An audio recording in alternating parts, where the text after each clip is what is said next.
Hola, muy buenas tardes a todos los participantes en el sexto Congreso de Medio Ambiente y Sustentabilidad.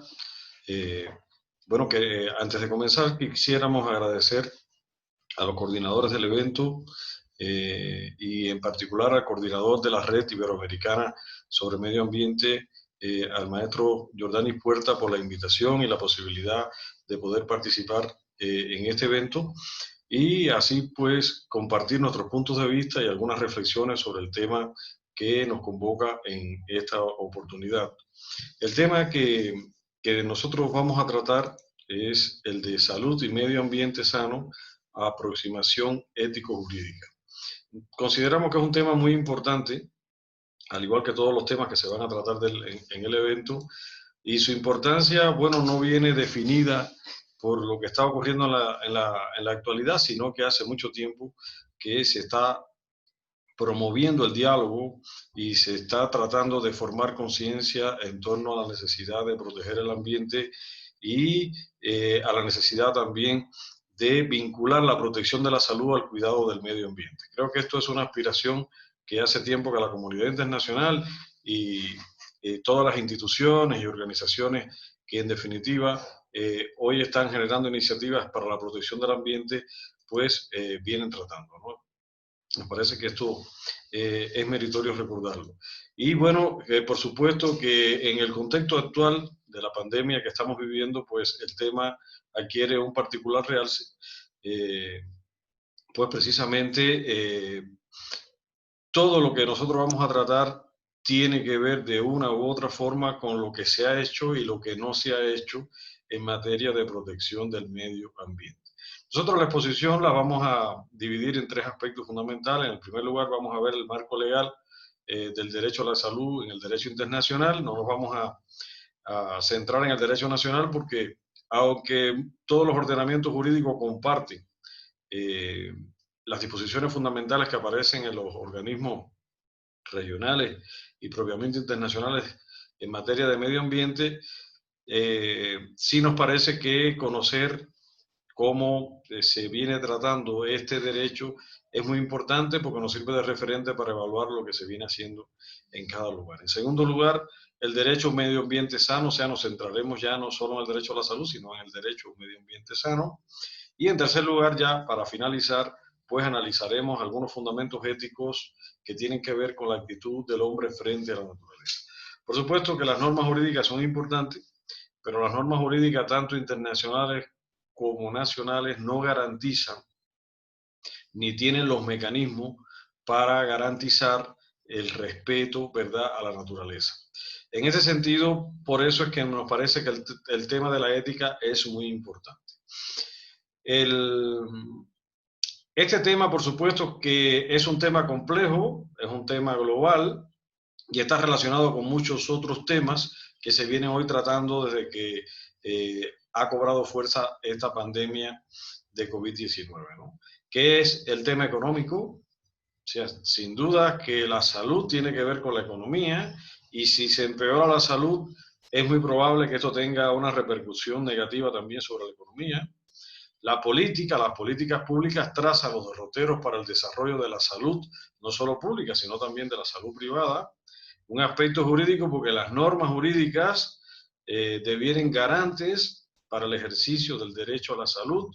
Ya desde la conferencia de Estocolmo, esta primera cumbre, pues se viene insistiendo en que los estados debían de crear la normativa jurídica necesaria para la protección del ambiente. Desde el punto de vista social, porque este tema de la salud toca de lleno a la sociedad. De hecho, la salud es concebida como un derecho social, un derecho de segunda generación, y vamos a ver que también el derecho a un medio ambiente sano es un derecho que, aunque de tercera generación, pues está estrechamente vinculado con los derechos sociales.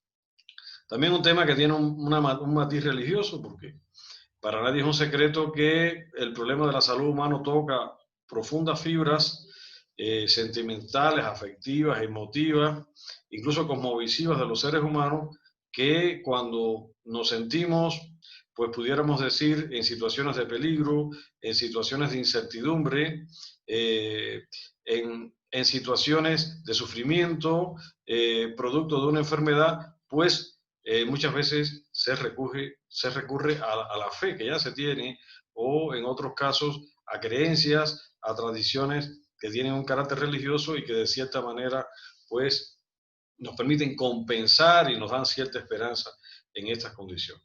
Y un tema ético porque sin duda que los derechos que tienen que ver con la salud, el derecho propiamente a la salud, el derecho a un medio ambiente sano, pues tiene que ver mucho con la actitud del hombre frente a la naturaleza y frente a la sociedad.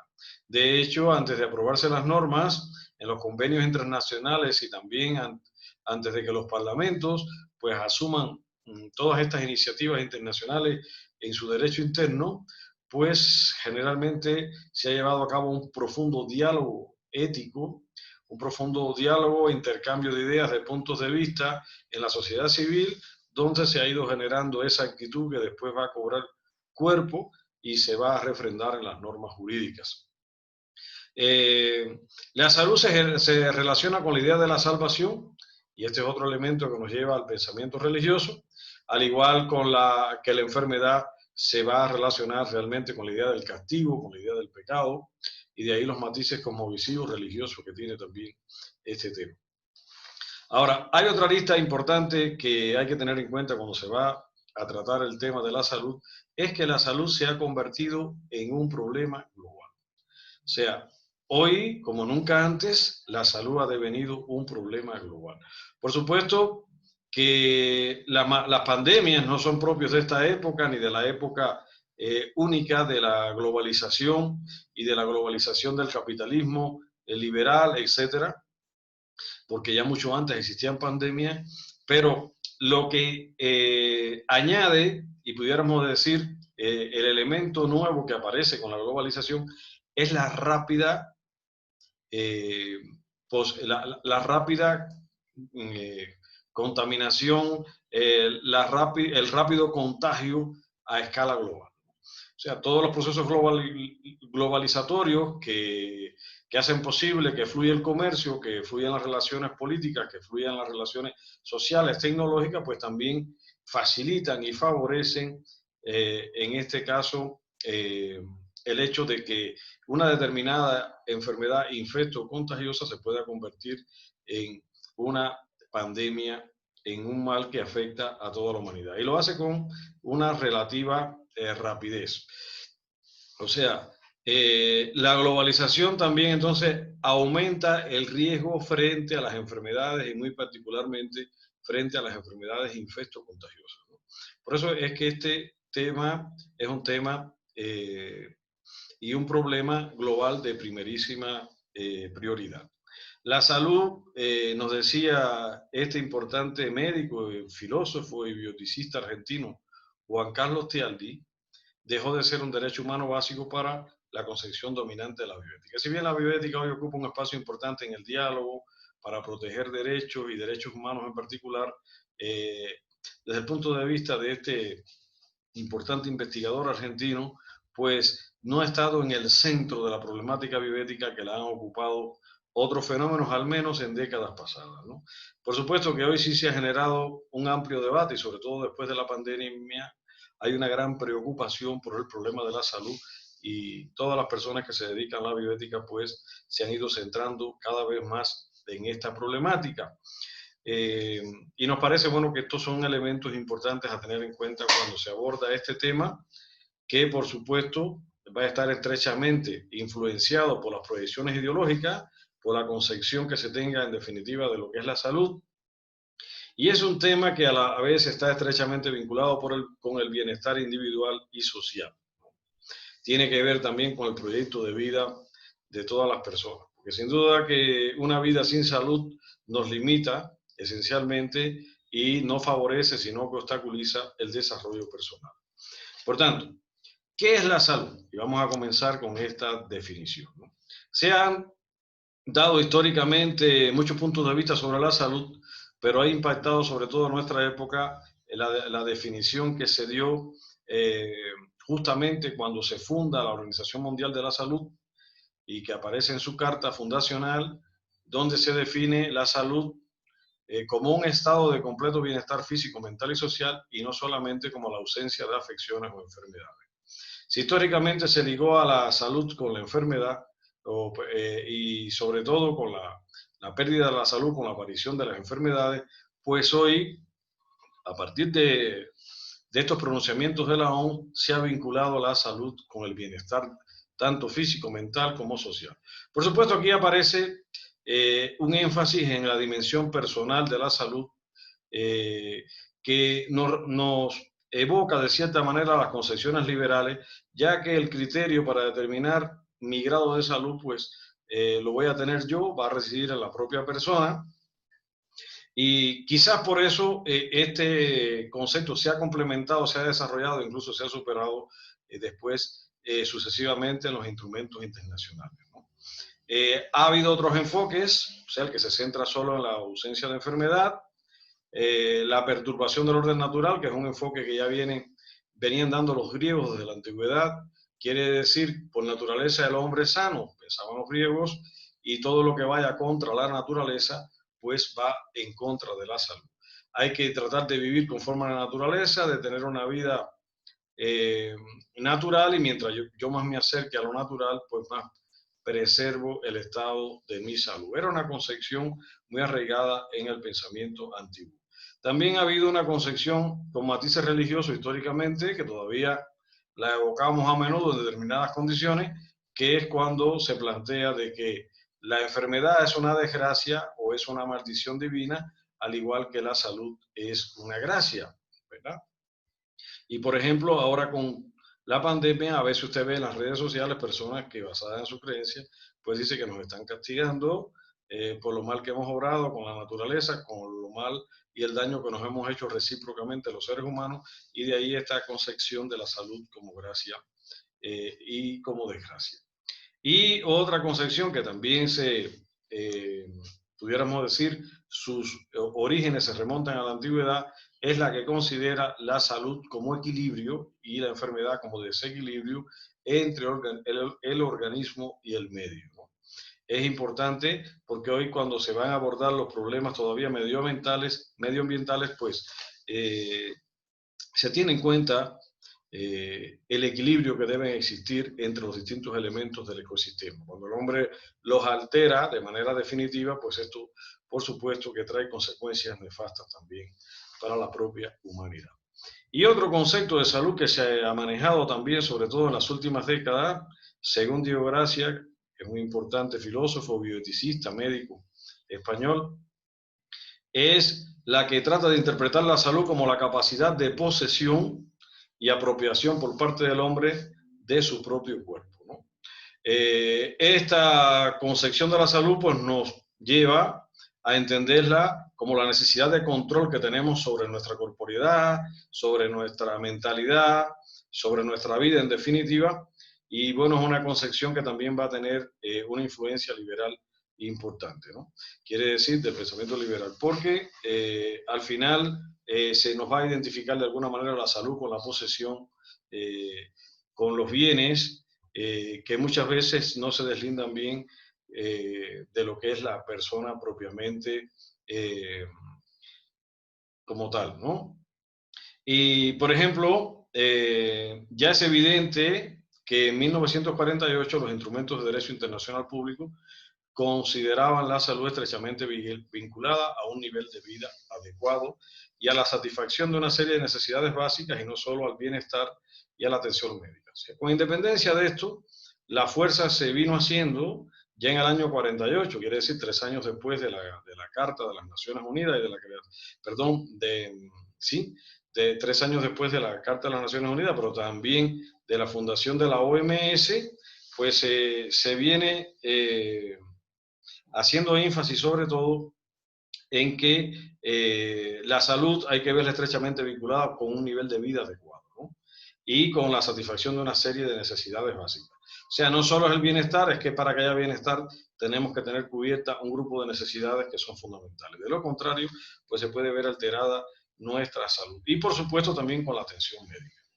Si no se nos garantiza la atención médica, pues la salud se puede ver seriamente dañada. Si inicialmente se habló solo de salud, después el énfasis, sobre todo a partir de la segunda generación de derechos humanos y de la aparición de los pactos internacionales, en particular del Pacto Internacional de los Derechos Económicos, Sociales y Culturales, pues el énfasis se va a poner en la atención médica y en una serie de indicadores, más bien de corte social, que tienen que ver con el derecho a la salud. ¿Cuál va a ser entonces el papel que corresponde al Estado en la protección de un bien que se definirá sobre todo con estos criterios de percepción que hemos venido diciendo, y incluso aquellos que lo identifican con la propiedad sobre el cuerpo y demás? Bueno, de cualquier manera, desde la Constitución, no obstante las definiciones, pues la OMS y también los organismos internacionales de las Naciones Unidas, que de alguna manera han recogido y consagrado los derechos humanos, al final han visto que los gobiernos tienen la responsabilidad de la salud de su pueblo. O sea, todos somos responsables, pero los máximos responsables de establecer garantías para la salud de los pueblos son los gobiernos. Son ellos los que deben de adoptar medidas sanitarias y sociales adecuadas para garantizar la salud. Por supuesto que ya este tipo de interpretación no va a tener un carácter liberal como la primera, sino que va a tener un carácter más marcadamente socialista, porque el derecho a la salud como derecho social precisamente es un logro del movimiento obrero y ha estado muy influenciado por el pensamiento socialista.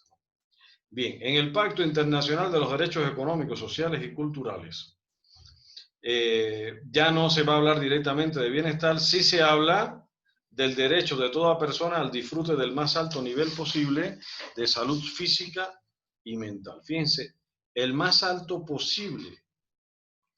Y posteriormente ya se nos plantea las medidas que van a tener que tomar los estados para hacer efectivo el disfrute de este nivel más alto posible de salud, ¿verdad? Tanto física como mental. Y bueno, entre los criterios está reducir la mortalidad y la mortalidad infantil, propiciar el desarrollo sano del niño, mejorar la higiene del trabajo y del medio ambiente, prevenir y tratar las enfermedades epidémicas, endémicas y profesionales, y crear condiciones para asegurar que todos puedan acceder a la asistencia médica y a tener servicios médicos de calidad, ¿no? Fíjense que ya en el inciso B se hace una alusión expresa al medio ambiente y a la higiene, ¿verdad?, del trabajo, que está relacionado con él. Y bueno, la prevención es central, ya aquí se tiene en cuenta, o sea, se debe prevenir, pero al mismo tiempo se deben crear condiciones para que se traten las enfermedades epidémicas, claro, también las endémicas, las profesionales, y fíjense también esto que se plantea al final en este inciso, o sea, asegurar que todos puedan acceder a la asistencia médica y a tener servicios médicos de calidad, ¿no? Esto es muy importante. El protocolo adicional a la Convención Americana sobre Derechos Humanos en materia de derechos económicos, sociales y culturales, conocido como el Protocolo de San Salvador, de cierta manera nos va a precisar todo lo relacionado con este derecho. Aquí se plantea que toda persona tiene derecho a la salud, entendida como el disfrute más alto de bienestar físico, mental y social, pero al mismo tiempo dice que los estados se comprometen a reconocer la salud como un bien público y adoptar las siguientes medidas. O sea, la salud no se puede ver solo como un bien privado, la salud es sobre todas las cosas un bien público. Quiere decir un bien social, un bien que es de interés del Estado, pero que también es de interés de toda la sociedad, y hay que establecer garantías a ese bien. La primera es la atención primaria de salud. La segunda, la extensión de los beneficios de los servicios de salud a todos los individuos sujetos a la jurisdicción del Estado, o sea, a todos y a cada uno de ellos. La total inmunización contra las principales enfermedades infecciosas. Es muy importante la prevención en salud. Incluso ahora, después que aparece la pandemia, pues nos hemos dado cuenta que ya distintas figuras internacionales y organismos internacionales venían planteando la necesidad de crear una vacuna que sirviera para tratar diferentes y prevenir diferentes enfermedades de tipo respiratoria, incluyendo las del COVID.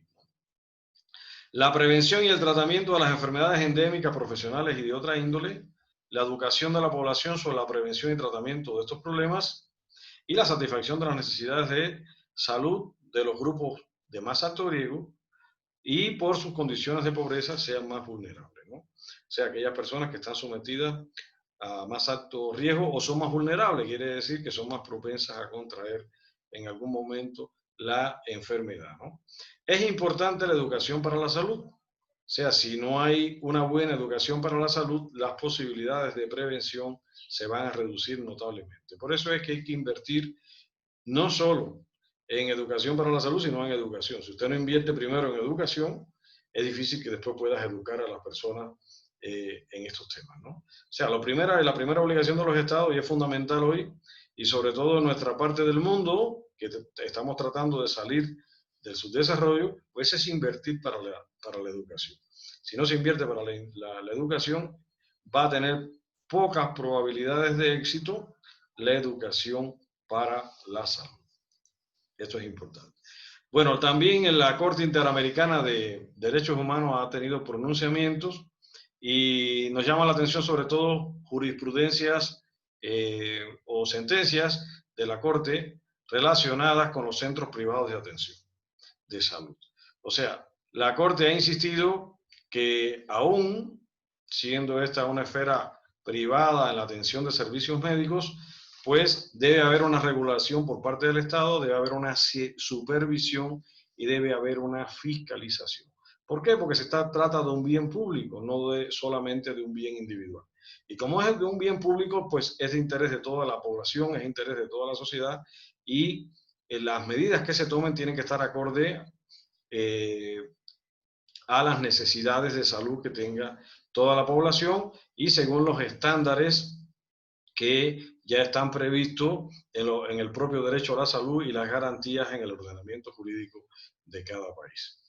Bueno, a partir de la década del 70 se comienza a ver una nueva dimensión de la salud, que no va a ser la dimensión social o la dimensión individual, sino que va a ser la salud en su dimensión global. Y esto viene unido al desarrollo del pensamiento y las preocupaciones ambientales a nivel internacional. Preocupaciones ambientales ya se desarrollaron ya en el siglo XVIII y XIX, filósofos pues manifestaron sus inquietudes, pero ya como alarma a nivel internacional pues comienza con todo este movimiento a favor de la protección del medio ambiente, que en la ONU tiene su primera expresión en la Declaración de Estocolmo sobre el Medio Humano, que es del año 1972, donde ya se reconoce que el bienestar del hombre depende de los aspectos naturales y artificiales de su medio. O sea, el bienestar del hombre está estrechamente vinculado con el medio y la protección de su medio. Y en esa declaración, pues, se hizo énfasis en que los estados tomaran ya medidas encaminadas a proteger el ambiente y que desarrollaran el ordenamiento jurídico requerido para esta protección. En la Declaración de Río, que fue la segunda gran cumbre, ya se habla del derecho a una vida saludable y productiva en armonía con la naturaleza. O sea, si queremos que la vida sea saludable y al mismo tiempo productiva, no se puede perder este equilibrio con la naturaleza. Y bueno, ya a partir de aquí y de esta fecha comienza a desarrollarse la concepción de un medio ambiente sano. Antes se hablaba de un medio ambiente adecuado, pero fíjense que ahora el adjetivo es muy preciso, un medio ambiente sano. Tiene que ver con la salud humana, la protección del ambiente. Y aquí se van a ver dos cuestiones importantes. Los servicios públicos básicos que deben de garantizar los estados, la protección, preservación y mejoramiento del ambiente. Son elementos que vamos a ver en los instrumentos internacionales donde primero pues aparece el término y se trata de precisar su significado. Aquí en el mismo protocolo adicional a la Convención Americana sobre Derechos Humanos, en materia de derechos económicos, sociales y culturales, se plantea lo siguiente. El derecho a un medio ambiente sano, en este artículo, que es el artículo 11, ya se dice, toda persona tiene derecho a vivir en un medio ambiente sano y a contar con servicios públicos básicos. Los estados partes promoverán la protección, preservación y mejoramiento del medio ambiente. Y en la Declaración de Vizcaya, aquí en España, ya se plantea, y aquí en un seminario que hubo internacional donde se emite la declaración y estuvo auspiciado por la UNESCO, ya se plantea lo siguiente: el derecho al medio ambiente, dentro de él encontramos el derecho al medio ambiente sano. Por eso en la fracción primera se dice: toda persona, tanto a título individual como en asociación con otras, tiene el derecho a disfrutar de un medio ambiente sano y ecológicamente equilibrado. El equilibrio ecológico viene de la mano con el carácter de sano o insano del medio ambiente. El derecho al medio ambiente es un derecho que puede ejercerse ante los poderes públicos, pero también ante las entidades privadas, ¿no?, que deban ser garantes de este bien, sea cual sea su estatuto jurídico en virtud del derecho nacional o internacional. Al mismo tiempo se dice que el derecho al medio ambiente se ha de ejercer de forma compatible con los demás derechos humanos, incluido el derecho al desarrollo. Y esto es importante. Hay un principio del derecho internacional que es el principio de interdependencia. Los derechos humanos están estrechamente vinculados. Si yo quiero proteger un derecho, yo tengo que garantizar también una cantidad importante de derechos, un sistema de derechos, porque como son un sistema, si yo no puedo garantizar uno obviando a los demás. Por ejemplo, yo no puedo garantizar un medio ambiente sano si yo no garantizo el desarrollo sustentable de los pueblos, si yo no garantizo el derecho al agua, si yo no garantizo el derecho, en este caso al trabajo, si yo no garantizo el derecho a la educación, etcétera, ¿no? Yo tengo que garantizar un grupo de derechos para que yo pueda proteger el derecho al medio ambiente. Y el otro aspecto a lo que se refiere a este artículo es que toda persona tiene derecho al medio ambiente sin ningún tipo de discriminación. Esto es algo que ya viene planteando la conferencia de Estocolmo. Todas las cumbres después se refieren a este mismo aspecto. ¿Y qué quiere decir? Los problemas sociales hay que verlos estrechamente vinculados con el cuidado del ambiente. La forma en que nosotros vivamos, si es más justa o es menos injusta, de cierta manera va a tener un impacto con el cuidado del medio ambiente. Al final el hombre toma como rasero para, de cierta manera, relacionarse con la naturaleza, los propios valores, los propios principios, incluyendo el de justicia que él practica dentro de la sociedad humana, ¿no? Si somos injustos unos con nosotros, no podemos esperar de que vamos a ser justos con la naturaleza. No nos van a preocupar los demás, nos vamos a preocupar sencillamente por nosotros mismos, por el grupo al que pertenecemos, pero no nos va a interesar nada más, ¿no? Por tanto, que la discriminación es algo que atenta también contra la protección del medio ambiente y es algo que atenta también contra las garantías de el derecho al medio ambiente sano y del derecho a la salud. Esto es importante.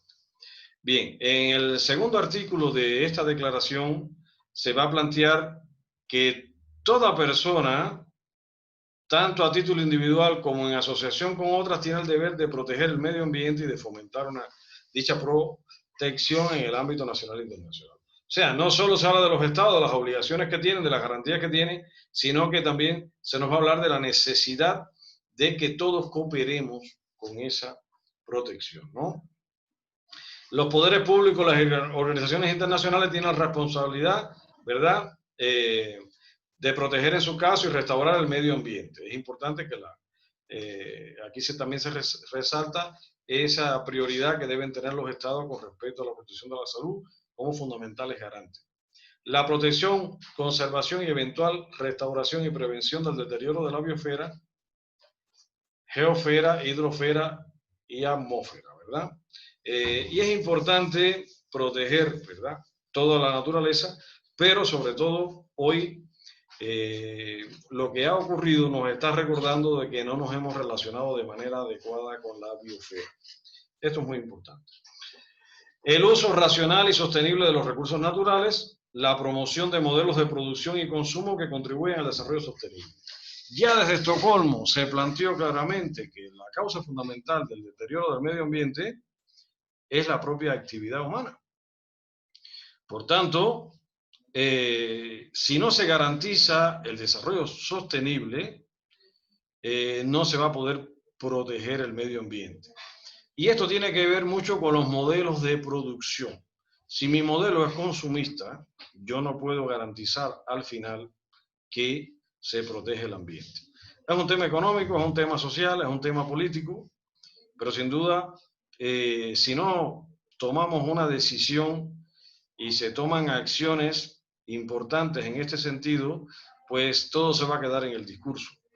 Porque sin duda que la economía lo mueve todo. Bueno, decía Carlos Marx y los pensadores de línea marxista que al final la economía determina generalmente en mucho de lo que ocurre en la sociedad. Podemos estar o no de acuerdo, pero sin duda la influencia que tiene la economía muchas veces es decisiva. Y por supuesto que los valores que se van generando a partir de una forma de producción, pues terminan también jerarquizando los valores que se van a manejar a nivel social. Y si todo gira en torno al consumo, pues no va a haber nada más prioritario y más importante para las personas en una sociedad que consumir. Por tanto, el respeto a la naturaleza va a quedar en un segundo orden.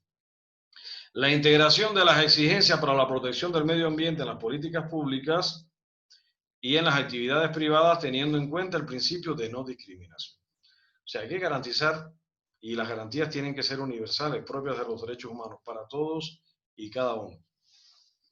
Y bueno, el otro énfasis se pone en la cooperación, que tiene que ver con el valor de la solidaridad, y por supuesto, por tratarse de un problema global, no se puede resolver solo por una parte. Si un país toma todas las garantías y toma todas las precauciones, si otros no lo hacen, pues el riesgo sigue, ¿verdad? En mayor o menor medida. Ya vemos que las enfermedades se pueden propagar, se globalizan rápidamente, igual que todo hoy en la sociedad, y por tanto no basta con el esfuerzo de unos si todos no cooperamos de alguna manera y no prestamos ayuda en un momento determinado. Y por eso es que se plantea, los estados velarán para que no se introduzcan modificaciones desfavorables e irreversibles del medio ambiente que puedan atentar contra la salud de las personas y el bienestar colectivo. Está claro, ¿verdad? Bien, el tercer artículo de esta declaración plantea de que el derecho al medio ambiente está estrechamente vinculado con las generaciones futuras. Ellas tienen derecho a heredar un medio ambiente sano. Si esto no se garantiza, la continuidad de la vida humana en la Tierra se va a ver limitada y pudiera verse seriamente afectada. El Estado tiene la obligación de vigilar la calidad y diversidad del medio ambiente. Y es importante respetar la biosfera, y si no respetamos la biodiversidad, por supuesto que se va a comprometer la vida en la Tierra, y con la vida en la Tierra también la vida humana. Bueno, en la declaración aparecen otros derechos importantes que tienen que ver con las garantías de este primer derecho, que es el derecho a un recurso efectivo, a tener recursos efectivos para poder garantizar el ejercicio de este derecho, el derecho a la reparación, o sea, no solo es que yo garantice dónde apelar y cómo ejercer este derecho, sino que también yo debo tener el derecho a que si se me perjudica mi medio ambiente, pues haya una reparación, haya una compensación, haya una indemnización, etcétera, ¿no? El otro derecho muy relacionado es el derecho a la educación y a la sensibilización sobre el medio ambiente. Y bueno, se habla también de la responsabilidad compartida, que es una obligación que a nivel internacional ya desde la Cumbre de Estocolmo se viene refiriendo a ella, y la aplicación del derecho al medio ambiente. Si no se aplica el derecho, y si se queda en los textos, sigue siendo letra muerta en el derecho internacional y en el derecho nacional, y por tanto el bien social, público, global, etcétera, se puede ver seriamente dañado, ¿no? Bueno, también han alcanzado las preocupaciones a la Declaración Universal sobre Bioética y Derechos Humanos. Aquí se habla que el acceso a una atención médica de calidad y a los medicamentos esenciales, especialmente para la salud de las mujeres y los niños, debe ser entonces una prioridad de los gobiernos, porque la salud es esencial para la vida misma y debe considerarse un bien social y humano. Se enfatiza que es un bien social y humano. Y se reconoce su estrecha relación con el acceso a la alimentación, el agua, la mejora de las condiciones de vida y del medio ambiente, la supresión de la marginación y exclusión social y la reducción de la pobreza y el analfabetismo. Como podemos ver, con todos los elementos asociados a este derecho y los derechos asociados a él, pues están bien identificados todos los aspectos que pudieran contribuir a su preservación. Por tanto, lo que queda es la acción, ¿no? Y miren, algo que nosotros debemos de precisar. Ningún Estado puede garantizarle a nadie la salud perfecta, porque eso no está en las manos de nadie. Lo que sí deben de garantizar los Estados es la atención médica y las creaciones de un ambiente sano, porque la salud no solo va a depender de elementos del medio, también depende a veces hasta de elementos genéticos y de otros factores que ya salen del control, pudiéramos decir, incluso de la ciencia y de los gobiernos. Pero la obligación del Estado es crear las garantías para que se ejerza el derecho. Quiere decir, para que no se dañe la salud, quiere decir, para que se pueda ofertar atención médica a todos y a cada uno de los ciudadanos que puedan tener acceso a estos servicios. Esto es lo que deben de garantizar los Estados, igual que garantizar de que no se dañe el medio ambiente para que el ambiente sea sano y favorezca la vida y no vaya contra la vida, ¿no? Esto es importante. Bueno, según hemos visto, el derecho a la salud, entonces, hay que ver en él muchos aspectos. Es un derecho complejo. En él, por supuesto, hay elementos que son individuales, sin duda que se trata también de un bien individual cuando se da a escala de una persona, pero es un bien social y esto determina el tipo de sociedad que hay por el tipo de salud que vamos a tener la posibilidad de tener. Es un bien también de origen global. De cierta manera, la afectación de la salud en un lugar puede perjudicar la salud en otros lugares. El maltrato al medio ambiente en una parte del planeta puede generar una condición negativa para la salud a escala también planetaria. Las esferas de la salud, por tanto, como fenómeno complejo, son privada, pública y global. O sea, está la salud a nivel del individuo, pero también a nivel de la sociedad, pero también a escala planetaria. No debo desvincular estos elementos. O sea, la salud privada va a estar estrechamente vinculada a la salud pública y, por supuesto, también a la salud global. Porque, digamos, en el caso de las enfermedades infectocontagiosas, pueden empezar en los animales, pero pueden empezar también en el hombre, o en un grupo de hombres, o un hombre aislado, y pueden terminar difundiéndose a escala global. Por tanto, tengo que establecer garantías para el individuo, pero también para la sociedad y también para la humanidad. Y esto tiene que ver con los bienes, ¿verdad?, de la salud. Las acciones. Bueno, a escala individual, sobre todo ya decía el pensamiento moderno, John Locke, sobre todo cuando formuló su tabla de derechos civiles, dentro del cual había puesto el derecho a la salud, cuando aquello no se veía como un derecho social. Él decía que era deber del Estado proteger la salud, igual que la vida, igual que la libertad, etcétera, ¿no? ¿Y qué significaba proteger en el sentido de John Locke? Bueno, pues proteger significaba garantizar de que a nadie se dañe, que no hayan atentados directos contra la salud de la persona, ¿no? Por supuesto, hoy la protección debemos verla con otro matiz. El Estado hoy no se debe limitar a la llamada protección negativa, que es esta primera que yo le estaba mencionando, sino que también tiene que crear acciones positivas. Y dentro de ellas la más importante es la asistencia médica, o sea, garantizar servicios médicos para todos y cada uno. Y con la calidad requerida, ¿verdad? Con la calidad requerida. O sea, deben de tener los mínimos necesarios de calidad. Y la prevención, que también es muy importante en materia de salud. Ahora, ¿qué ocurre? A nivel individual, si la protección aquí va a ser muy importante, en este sentido negativo, a nivel social la asistencia médica va a ser fundamental. Y a nivel global, por supuesto que la acción más importante para evitar que se atente contra la salud es la prevención. O sea, si no se hace una prevención a escala global, pues fenómenos como el que estamos hoy viviendo van a tener cabida cada cierto tiempo en la sociedad. Fíjense que hoy hay un gran debate y se está acusando a la OMS por no haber dado las indicaciones pertinentes para que se generaran iniciativas de protección.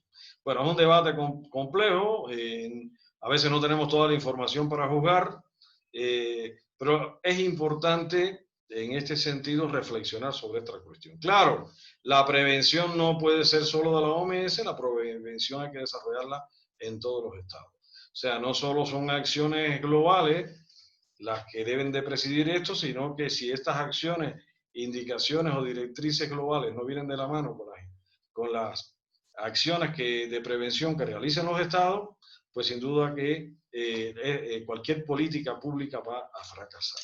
Esto es importante.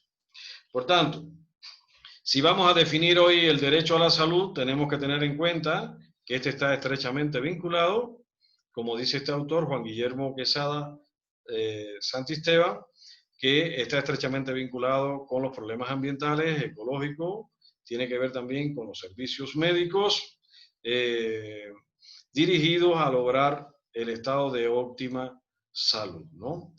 Y hoy se ha venido desarrollando una interpretación global de la salud y para ello han aparecido dos términos que son los que más relacionados están con esta perspectiva de ver la salud desde una óptica global, que es el término de salud integral y el término de una sola salud, ¿no?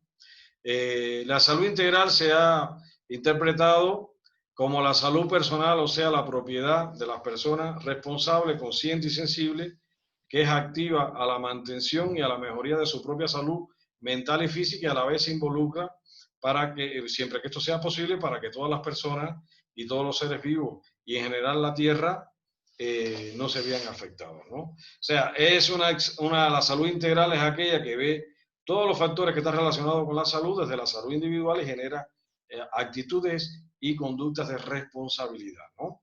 Para lograr que la biosfera sea saludable al igual que el ambiente, ¿no? De forma general. Y el término One Health o una sola salud se refiere a la estrategia concebida para fortalecer la salud pública, tomando en consideración que la salud humana y la sanidad animal son interdependientes entre sí y se hallan estrechamente vinculadas a los ecosistemas. La pandemia no puede ser mejor ejemplo, ¿verdad?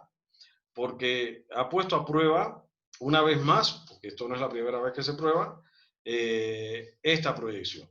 Nosotros no podemos garantizar la salud de la población si no garantizamos también la salud del ecosistema.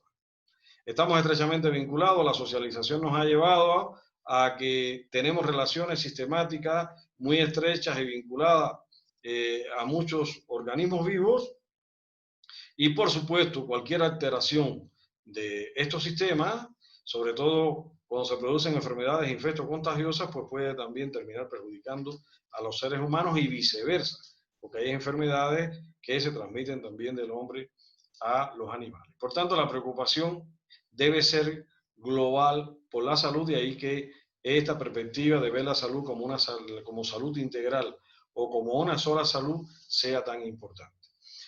Así, viendo la naturaleza jurídica del derecho a la salud, ¿qué podemos observar? Que tiene una dimensión pública, pero que también tiene una dimensión privada, que están estrechamente vinculadas, y esto nos hace hablar de un derecho complejo o de un macro derecho.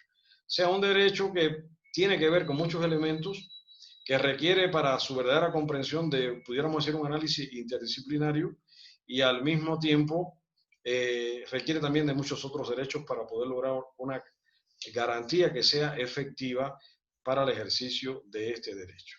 Miren aquí el mercado de Wuhan, son fotos de internet, todas las hemos visto, pero lo importante aquí es ver que, y es lo que se criticó, la forma en que están asignados los animales.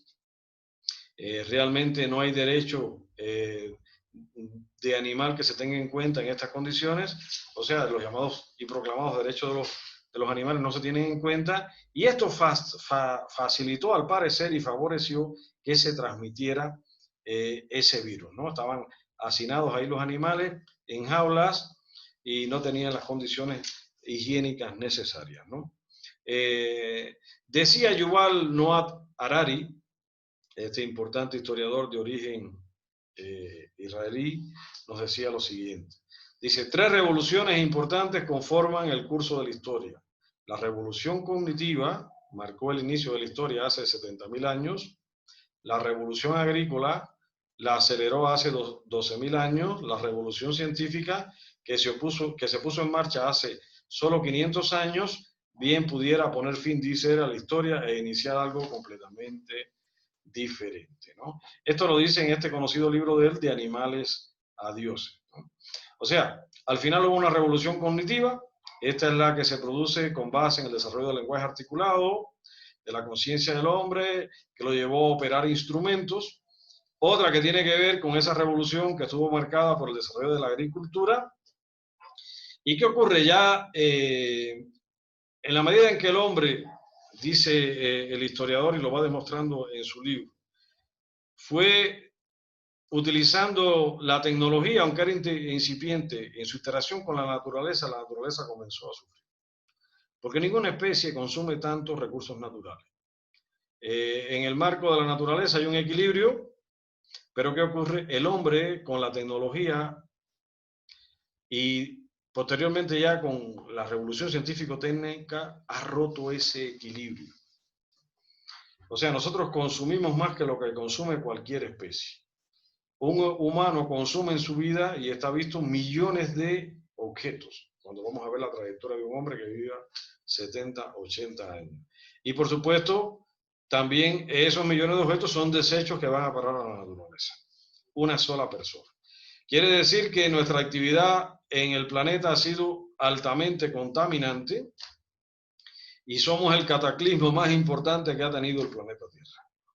Nosotros con nuestra actividad hemos cambiado radicalmente el entorno y hemos propiciado un daño irreversible, ¿verdad?, a las condiciones naturales de vida y a la biosfera, ¿no? Y por eso dice después en el otro libro que continúa que es Homo Deus, o sea, de hombre a Dios, el hombre que se convierte en Dios. Decía él, después del hambre, el segundo gran enemigo de la humanidad fueron las pestes y las enfermedades infecciosas. Eso lo sabe el hombre desde hace tiempo. Se estaba previendo un fenómeno de esto a gran escala, pero no, como no se sabía fecha, como no estaba a término, como el peligro se concebía como real, pues no se hizo nada y no se crearon las condiciones necesarias, ¿no? Por tanto, la actitud del hombre frente a la naturaleza hoy tiene que enfrentar, como nunca antes, la cuestión ética. ¿Por qué no se ha respetado la naturaleza? Es la primera pregunta que nosotros nos tenemos que hacer. ¿Por qué debemos cuidar a la naturaleza? Todos tenemos una respuesta y ya lo sabemos por experiencia. ¿Por qué debemos respetar las demás formas de vida? Es algo que todos debemos saber. Si vamos al pensamiento, pues muchos plantean, o sea, el pensamiento filosófico, su evolución, de que la actitud esta de depredación del hombre frente a la naturaleza tiene que ver con el pensamiento que se desarrolló en la antigüedad y que parte de Protágoras, cuando dijo de que el hombre es la medida de todas las cosas, de las que son en cuanto que son y de las que no son en cuanto que no son. Quiere decir que la homo mensura, el hombre como centro, llevó a entender que la naturaleza era algo moralmente neutro, que no tenía valor, que no tenía importancia y que era sencillamente un medio al servicio del hombre, ¿no? Es lo que se conoce como actitud antropocentrista. Carlos Marx tiene otra visión, de cierta manera, continúa esta, pero desde otra perspectiva, que es la perspectiva económica. Para Marx, el gran daño a la naturaleza viene dado por el sistema actual del capitalismo, ¿no? Porque dice que es un sistema que no puede existir de otra forma que no sea la revolución incesante de los instrumentos de producción y por consiguiente de sus relaciones de producción. Y que esto termina afectando todas las relaciones sociales, dentro de las cuales están, por supuesto, la relación del hombre con la naturaleza. Y decía Marx también, mediante la explotación del mercado mundial, la burguesía ha dado un carácter cosmopolita a la producción y al consumo de todos los países. En lugar de las antiguas necesidades satisfechas con productos nacionales, surgen necesidades nuevas que proclaman para su satisfacción productos de los países más apartados y de los climas más diversos. ¿Qué quiere decir esto? Que la producción esta intensiva que busca el consumo, pues no hace más que producir y reproducir nuevas necesidades, y esto es un proceso infinito. Por supuesto que no hay planeta que soporte esta proyección infinita de la economía y del consumo de los bienes naturales para producir productos o mercancías, para satisfacer también las infinitas necesidades humanas que se van generando con este proceso productivo. Por supuesto que es paradójico, esto ha estimulado grandemente la producción y nos ha llevado a niveles de bienestar puede ser que insospechados, nunca se pensó llegar a tanto, pero al mismo tiempo esto está poniendo en peligro nuestra propia supervivencia, ¿no?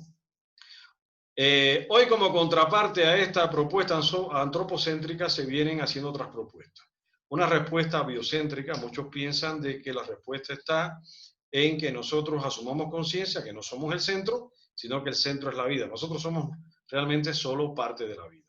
Una holística que no nos puede llevar a olvidar de que nosotros formamos parte del sistema de la naturaleza y que este sistema es global, es un sistema de todo el planeta, y donde quiera que se altere este sistema, pues puede traer daños graves para todos los elementos del sistema.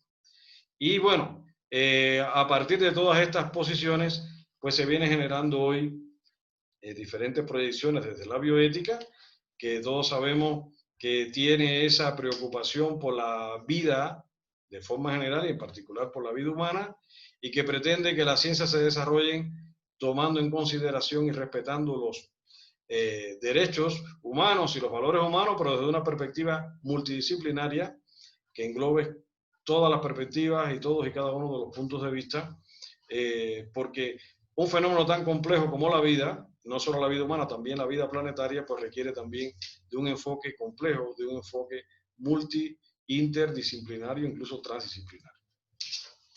Bien, estas preocupaciones realmente comenzaron en la primera mitad del siglo XX, ya en los Estados Unidos. Este importante ingeniero norteamericano llamado Aldo Leopoldo, pues llamó a formar o a crear una llamada ética de la Tierra.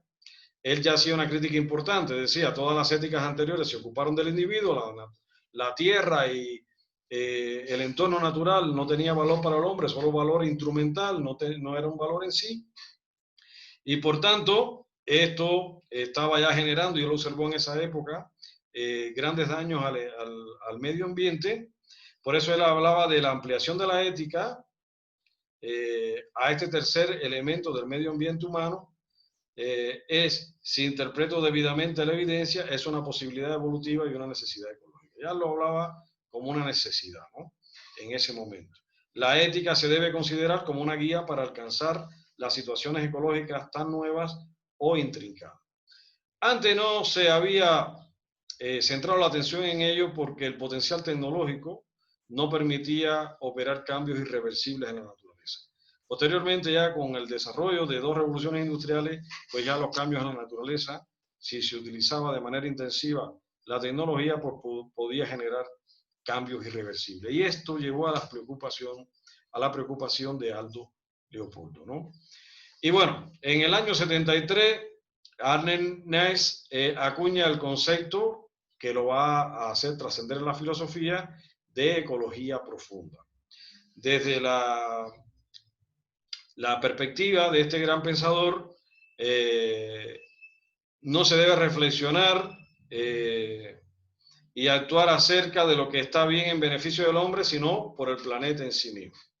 Y para él, los seres vivos del planeta, los seres vivos no humanos, no tienen un valor instrumental, sino que tienen también un valor en sí igual que el hombre. Por tanto, la dignidad, esta que consideramos valor central de las personas, pues debe también reconocérsele a todos los organismos, ¿verdad?, del medio ambiente, de la biosfera.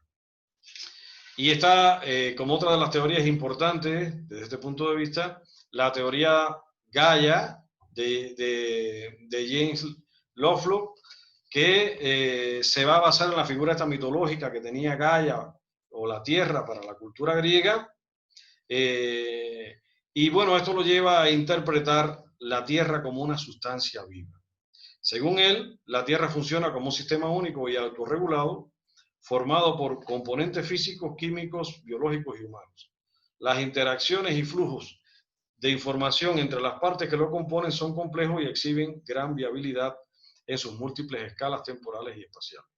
Todavía nos resulta ajeno el concepto de que nosotros y el resto de la vida, desde las bacterias a las ballenas, formamos parte de una entidad mayor y más diversa, él decía, la Tierra viva. Bueno, una perspectiva interesante, si se lee en el libro, o los que se lo han leído ya saben cómo él trata de explicar esto fisiológicamente. O sea, en la biosfera no solo hay una unidad del organismo y el ecosistema, sino que también hay cierta unidad que se da a través de relaciones fisiológicas que atraviesan a toda la biosfera como sistema vivo en general. Otra de las voces importantes que se alzaron en los últimos años fue la del Paul Taylor, y él va a oponer su teoría biocéntrica a las distintas teorías antropocéntricas, igual que los autores anteriores. Él decía que podemos tener responsabilidades con respecto a los ecosistemas naturales y a las comunidades bióticas de nuestro planeta, pero en cualquier caso, estas responsabilidades se basan en el hecho contingente de que el trato que demos a esos ecosistemas y comunidades de vida puede promover la realización de valores y de derechos humanos. Importante este planteamiento, o sea, es una ocasión importante para nosotros promover los derechos y los valores humanos. La medida del humanismo, ya eso lo decía Immanuel Kant, del hombre se puede medir también a partir de la relación del hombre con los animales.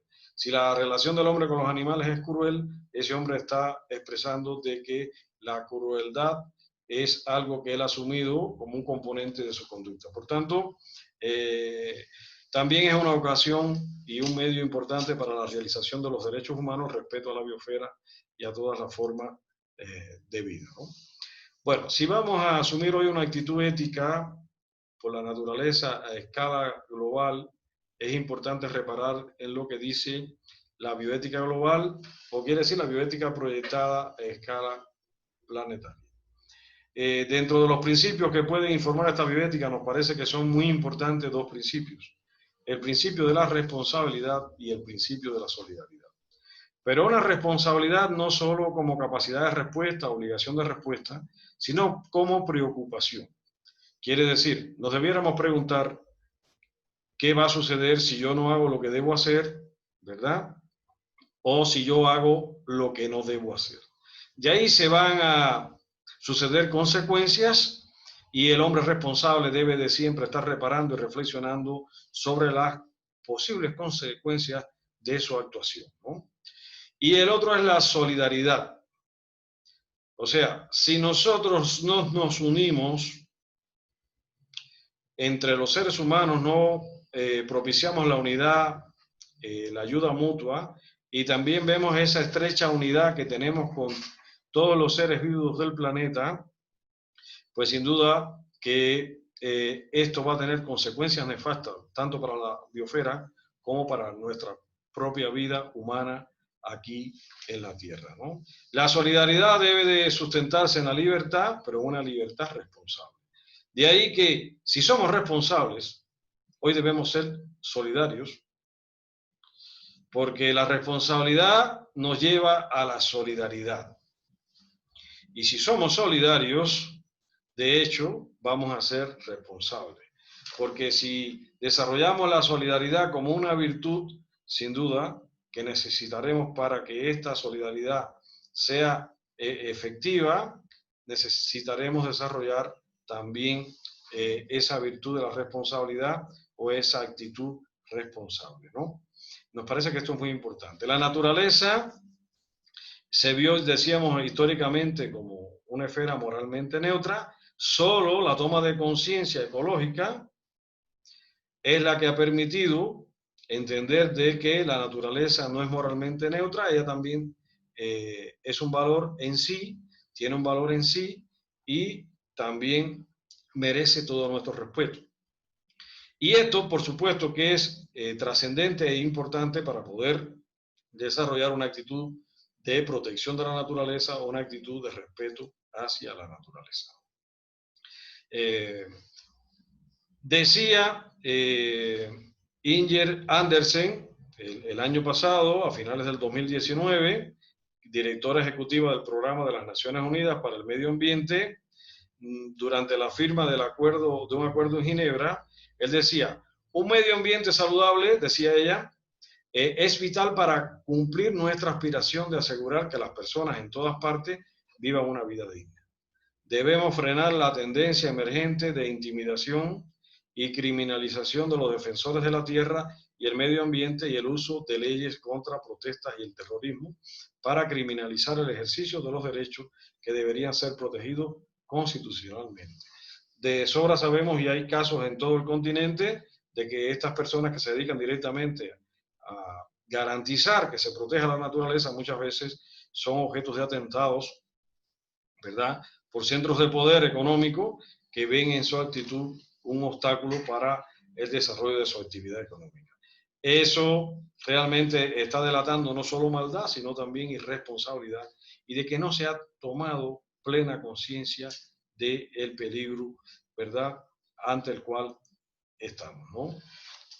La pandemia del COVID-19 ha permitido poner de manifiesto muchas cosas. Entre ellas, ha puesto a prueba nuestras convicciones morales, ha permitido poner al descubierto las limitaciones de los actuales sistemas, ¿verdad?, económicos, sociales y políticos, y que están relacionados sobre todo con la pobreza, la inequidad, la injusticia, la demagogia, porque muchas veces se traen programas, pero son para campaña y después no se cumplen, y dentro de ello viene la agenda ambiental. Ha generado también una gran incertidumbre por nuestro futuro y a la par miedo, inseguridad, preocupación por nuestra supervivencia. Ha permitido establecer un justo equilibrio reflexivo entre nuestro ego y la humildad frente al resto de la vida. O sea, muchas personas ya se vienen planteando esto. Ojalá y todo el mundo se haga eco de la necesidad de esa humildad frente a la naturaleza. Ha generado un forzoso aislamiento que nos ha permitido reevaluar el valor de lo social, de la solidaridad y de la responsabilidad. Ha obligado a replantearse el futuro y pensar cómo deberá ser la era post-COVID-19. Nos ha obligado a repensar cuál debe ser la relación del hombre con la naturaleza y los valores que deben presidirla. Nos ha llevado a entender la estrecha relación existente entre la justicia, la pobreza, la discriminación, la enfermedad, la inseguridad y la protección del medio ambiente. En una obra de finales del siglo XIX, el pensador alemán y filósofo, amigo de Carlos Marx, Federico Engels, planteaba en un artículo que salió con el título El papel del trabajo en la transformación del mono en hombre lo siguiente. Él decía, lo único que pueden hacer los animales es utilizar la naturaleza exterior y modificarla por el mero hecho de su presencia en ella. El hombre, en cambio, modifica la naturaleza y lo obliga así a servirle, la domina. Y esta es, en última instancia, la diferencia esencial que existe entre el hombre y los demás animales. Diferencia que una vez más viene a ser efecto del trabajo. Sin embargo, decía Engels, no nos dejemos llevar del entusiasmo ante nuestras victorias sobre la naturaleza. Después de cada una de estas victorias, la naturaleza toma su venganza. Bien es verdad que las primeras consecuencias de estas victorias son las previstas por nosotros, pero en segundo y tercer lugar aparecen unas consecuencias muy distintas, totalmente imprevistas y que a menudo anulan las primeras. Quiere decir esto que nosotros con la ciencia no vamos a poder prever todas las consecuencias de nuestra interacción con la naturaleza. El pensamiento científico sí ya está planteando hace mucho tiempo que las consecuencias van a ser muy adversas, pero fíjense, cuando ocurren las catástrofes muchas veces superan nuestras predicciones, porque la naturaleza tiene leyes y nos parece a nosotros que la controlamos, pero la naturaleza al final nosotros la manejamos, pero no la podemos controlar. Cada alteración en profundidad irreversible de los procesos naturales, pues va a tener un impacto y unas consecuencias importantes para la vida humana en la Tierra y para la biosfera también a escala de todo el planeta. Ojalá y tomemos conciencia, porque creo que solo la conciencia nos va a permitir garantizar el derecho a la salud a escala planetaria, nos va a permitir garantizar el ejercicio pleno del derecho a un medio ambiente sano, y de ahí nos va todo el empeño de la sociedad nos van también todas las acciones que puedan realizar los estados, pero esto no nos exonera a nosotros como personas que también debemos de asumir una actitud responsable y solidaria con la biosfera, no solo para poder preservar la vida humana en la Tierra, sino porque la biosfera también tiene un valor y necesita de ese respeto para poder darle continuidad a la vida, no solo en el planeta Tierra, sino también a escala cósmica. Bueno, estas son las breves reflexiones que quería compartir con ustedes. Me disculpan si me excedí algo en el tiempo. Es un tema que realmente es complejo y bueno, ojalá que también nos sirvan para reflexionar sobre estos importantes problemas y seguir activando el debate y promoviendo la conciencia de la necesidad de proteger el medio ambiente y en particular el derecho al medio ambiente sano. Muchas gracias.